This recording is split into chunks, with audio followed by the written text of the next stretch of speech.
The Beetle Who Went on His Travels by Hans Christian Andersen. There was once an emperor who had a horse shod with gold. He had a golden shoe on each foot. And why was this? He was a beautiful creature with slender legs, bright, intelligent eyes, and a mane that hung down over his neck like a veil. He had carried his master through fire and smoke in the battlefield, with the bullets whistling round him. He had kicked and bitten and taken part in the fight when the enemy advanced, and when his master on his back, he had dashed over the fallen foe and saved the golden crown on the emperor's life, which is of more value than the brightest gold. This is the reason of the emperor's horse wearing golden shoes. A beetle came creeping forth from the stable, where the farrier had been shoeing the horse. "Bright ones first, of course," said he, "and then the little ones. But size is not always a proof of greatness." He stretched out his thin leg as he spoke. "And pray what do you mean?" asked the farrier. "Golden shoes," replied the beetle. "Why, you must be out of your senses," cried the farrier. "Golden shoes for you indeed." "Yes, certainly, golden shoes," replied the beetle. "Am I not just as good as that great creature yonder, who is waited upon and brushed, and has food and drink placed before him? And don't I belong to the royal stables?" "But why does the horse have golden shoes?" asked the farrier. "Of course you understand the reason." "Understand? Well, I understand that it is a personal slight to me," cried the beetle. "It is done to annoy me, so I intend to go out into the world and seek my fortune." "Go along with you," said the farrier. "You're a rude fellow," cried the beetle, as he walked out of the stable, and then he flew for a short distance till he found himself in a beautiful flower garden, all fragrant with roses and lavender. The ladybirds, with red and black shells on their backs and delicate wings, were flying about, and one of them said, "Is it not sweet and lovely here? Oh, how beautiful everything is!" "I am accustomed to better things," said the beetle. "Do you call this beautiful? Why, there is not even a dung heap." When he went on, and under the shadow of a large haystack he found a caterpillar crawling along. "How beautiful this world is," said the caterpillar. "The sun is so warm, I quite enjoy it. And soon I shall go to sleep, and die as they call it, but I shall wake up with beautiful wings to fly with, like a butterfly." "How conceited you are!" exclaimed the beetle. "Fly about as a butterfly, indeed! What of that? I have come out of the emperor's stable, and no one there, not even the emperor's horse, who, in fact, wears my cast-off golden shoes, has any idea of flying excepting myself. To have wings and fly, why, I can do that already." And so saying, he spread his wings and flew away. "I don't want to be disgusted," he said to himself, "and yet I can't help it." Soon after, he fell down upon an extensive lawn, and for a time pretended to sleep, but at last fell asleep in earnest. Suddenly a heavy shower of rain came falling from the clouds. The beetle woke up with the noise, and would have been glad to creep into the earth for shelter, but he could not. He was tumbled over and over with the rain, sometimes swimming on his stomach and sometimes on his back, and as for flying, that was out of the question. He began to doubt whether he should escape with his life, so he remained, quietly lying where he was. After a while the weather cleared up a little, and the beetle was able to rub the water from his eyes and look about him. He saw something gleaming, and he managed to make his way up to it. It was linen, which had been laid to bleach on the grass. He crept into a fold of damp linen, which certainly was not so comfortable a place to lie in as the warm stable, but there was nothing better, so he remained laying there for a whole day and night, and the rain kept on all the time. Towards morning he crept out of his hiding place, feeling in a very bad temper with the climate. 2 frogs were sitting on the linen, and their bright eyes actually glistened with pleasure. "Wonderful weather this," cried one of them, "and so refreshing. This linen holds the water together so beautifully that my hind legs quiver as if I were going to swim." "I should like to know," said another, "if the swallow, who flies so far in her many journeys to foreign lands, ever met with a better climate than this. What delicious moisture! It is as pleasant as lying in a wet ditch. I am sure any one who does not enjoy this has no love for his fatherland." "Have you ever been to the emperor's stable?" asked the beetle. "There the moisture is warm and refreshing. That's the climate for me, but I could not take it with me in my travels. Is there not even a dunghill here in this garden, where a person of rank like myself could take up his abode and feel at home?" But the frogs either did not or would not understand him. "I never asked a question twice," said the Beetle, and after he had asked this one 3 times, and received no answer. Then he went on a little farther, and stumbled against a piece of broken crockery-ware, which certainly ought not to have been lying there. But as it was there, it formed a good shelter against wind and weather to several families of earwigs who dwelt in it. Their requirements were not many. They were very sociable, full of affection for their children, so much so that each mother considered her own child the most beautiful and clever of them all. "Our dear son has engaged himself," said one mother. "Dear innocent boy! His greatest ambition is that he may one day creep into a clergyman's ear. That is a very artless and lovable wish, and being engaged will keep him steady. What happiness for a mother!" "Our son," said another, "had scarcely crept out of the egg when he was off on his travels. He is all life and spirits. I expect he will wear out his horns with running. How charming this is for a mother! Is it not, Mr. Beetle?" For she knew the stranger by his horny coat. "You are both quite right," said he. So they begged him to walk in, that is, to come as far as he could under the broken piece of earthenware. "Now you shall also see my little earwigs," said a third and fourth mother. "They are very lovely little things, and highly amusing.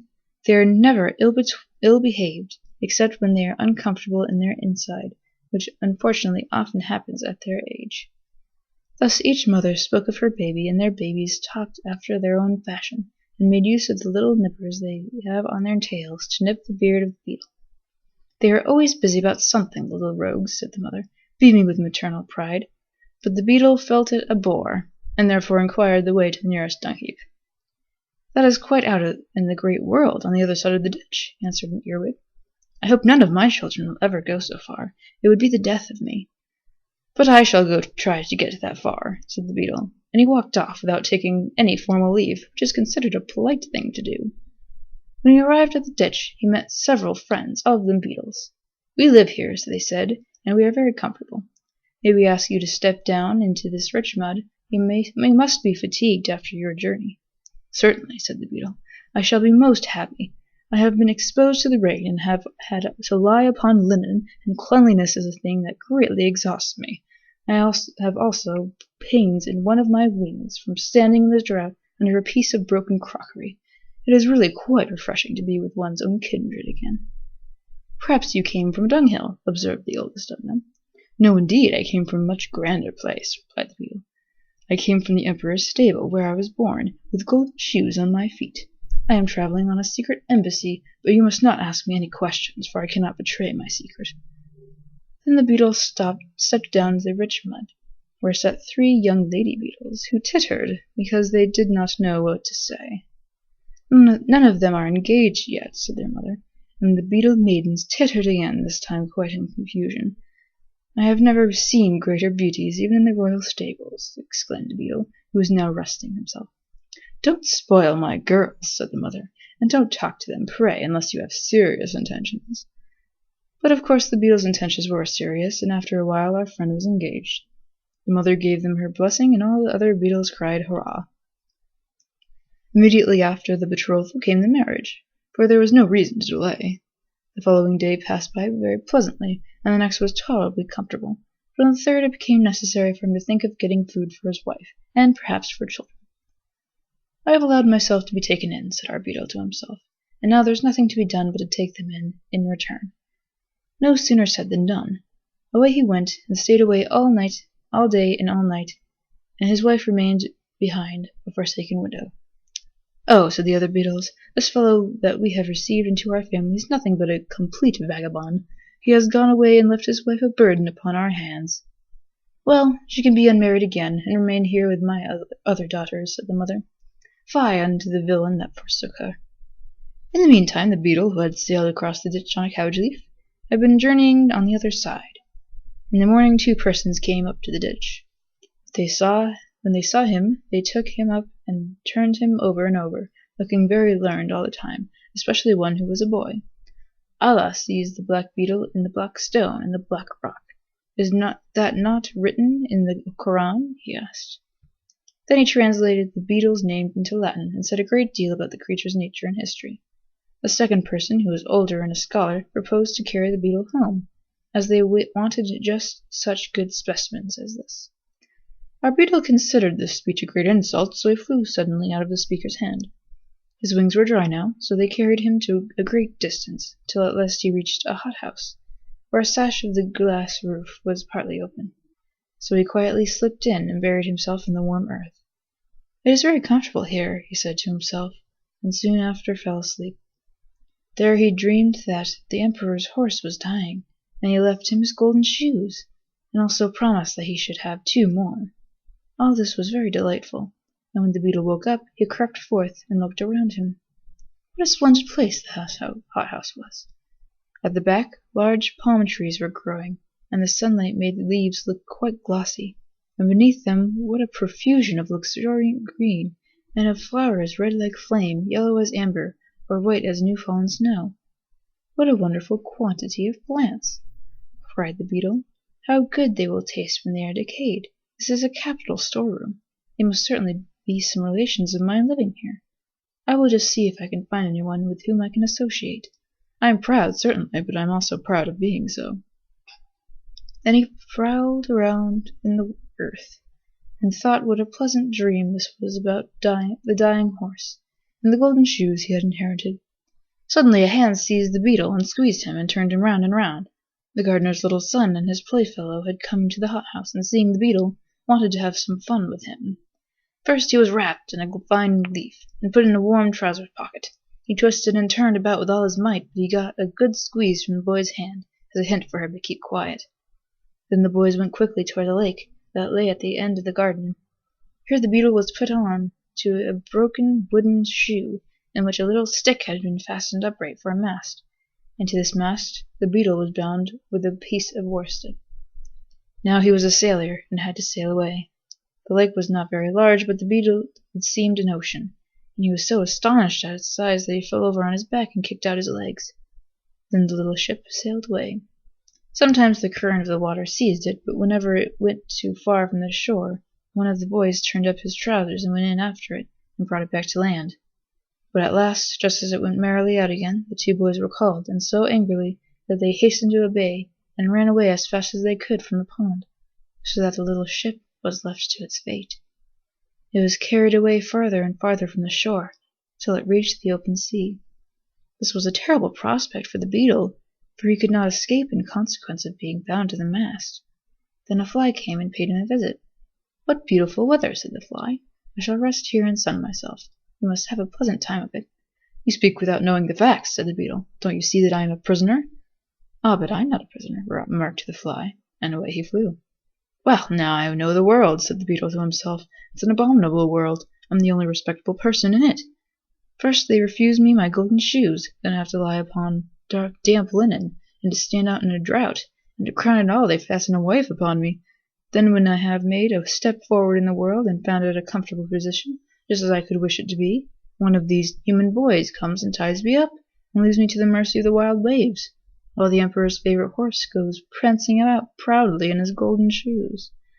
This vexes me more than anything, but it is useless to look for sympathy in this world. My career has been very interesting, but what's the use of that if nobody knows anything about it? The world does not deserve to be made acquainted with my adventures, for it ought to have given me golden shoes when the emperor's horse was shod, and I stretched out my feet to be shod too. If I had received golden shoes, I should have been an ornament to the stable. Now I am lost to the stable and to the world. It is all over with me." But all was not yet over. A boat in which were a few young girls came rowing up. "Look yonder is the old wooden shoe sailing along," said one of the younger girls. "And there is a poor little creature bound fast to it," said another. The boat now came close to our beetle's ship, and the young girls fished it out of the water. One of them drew a small pair of scissors from her pocket and cut the worsted without hurting the beetle. And she stepped on ashore. She placed him on the grass. "There," she said, "creep away or fly if thou canst. It is a splendid thing to have thy liberty." Away flew the beetle, straight through the open window of a large building. There he sank down, tired and exhausted, exactly in the mane of the emperor's favorite horse, who was standing in his stable. And the beetle found himself at home again. For some time he clung to the mane, that he may recover himself. "Well," he said, "here I am, seated on the emperor's favorite horse. sitting upon him as if I were the emperor himself. But what was it the farrier asked me? Oh, I remember now. That's a good thought. He asked me why the golden shoes were given to the horse. The answer is quite clear to me now. They were given to the horse on my account. And this reflection put the beetle into a good temper.